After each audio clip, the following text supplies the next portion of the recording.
నమస్కారం అండి. నా పేరు కళ్యాణి. నేను ఇప్పుడు తనుజ గురించి చెప్పాలనుకుంటున్నా. తనుజని ఎందుకు అయిపు చేసే వాళ్ళకు నేను చెబుతాను. ఇది రీజన్. హౌస్లో రాజు రాణి క్యారెక్టర్ ఇచ్చారు. రాజు క్యారెక్టర్లో ఆర్మీ కళ్యాణ్ రాజు హోదాలో అని ఎక్సలెంట్గా చేసిండు. ఇద్దరు రాళ్ళు రీతు సోదరి దివ్య అసలు ఎంత బాగా ఎంత హైలైట్ చేసిండ్రు.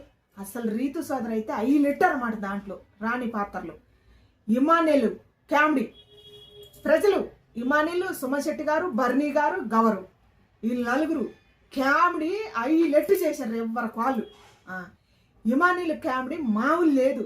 కామెడీ కింగ్ అనమాట.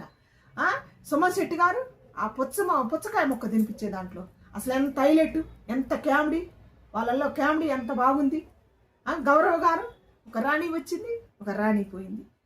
ఒక్క నిమిషం ఏం చేయాలి నేను అనే దాంట్లో అసలు ఎంత నవ్వు వచ్చింది. ఎవరు కాళ్ళు కామెడీ ఎరగదీశారు రాళ్ళ పాత్రలో ఉండి.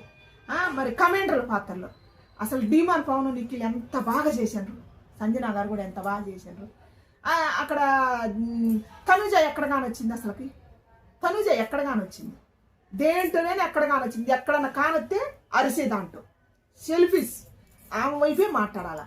ఎవరితో ఏడ కానొచ్చినా కూడా డీమాన్ పవన్ కమాండర్లు కాబట్టి ఎత్తి కూర్చోబెట్టమని చెప్పాను. ఏం చేసిండు పాపం డీమాన్ పవన్ ఎత్తి ఇట్లా పట్టుకోపోయిండు అంతే. ఇంకా నోరేసుకొని పడిపోయింది. అసలు అదే నోరో కానీ అంత సెల్ఫీస్ ఆడదాన్ని నేను ఎక్కడ చూడాల.